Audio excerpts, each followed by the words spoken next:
ನಿಮ್ಮ ಉಪಮುಖ್ಯಮಂತ್ರಿ ಹೋಗಿ ಅವ್ನು ರಿಸೀವ್ ಮಾಡಿದ್ದರಲ್ಲ, ರಿಸೀವ್ ಮಾಡಿ ಮೆರವಣಿಗೆಯಲ್ಲಿ ಕರ್ಕೊಂಬಂದು ಹೋಟೆಲ್ಗೆ ಬಿಟ್ಟು ಅಲ್ಲಿಂದ ಇಲ್ಲಿ ಕರ್ಕೊಂಬಂದು ಆ್ಯಸ್ ಇಫ್ ಆ ವಿಜಯಕ್ಕೆ ಇವರೇ ಕಾರಣ, ಇವರೇ ಕೋಚಿಂಗ್ ಕೊಟ್ಟಿದ್ದಾರೆ. ಯಾರು? ನಮ್ಮ ಡಿ ಕೆ ಶಿವಕುಮಾರ್ ಸಾಹೇಬರು ಇವರೇ ಕೋಚಿಂಗ್ ಕೊಟ್ಟಾರ.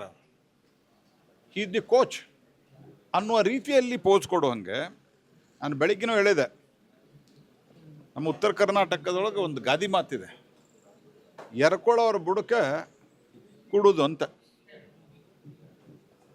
ಅದನ್ನ ಇನ್ನೂ ಸ್ವಲ್ಪ ಹಳ್ಳಿಯ ಉತ್ತರ ಕರ್ನಾಟಕದ ಭಾಷೆಯಲ್ಲಿ ಹೇಳೋದಾದ್ರೆ ಎರ್ಕೊಳ್ಳೋರ ಬುಡಕ್ಕೆ ಡೊಕ್ಕೊಳ್ಳೋದು ಅಂತ ಹೇಳ್ತಾರೆ ನಮ್ಮಲ್ಲಿ.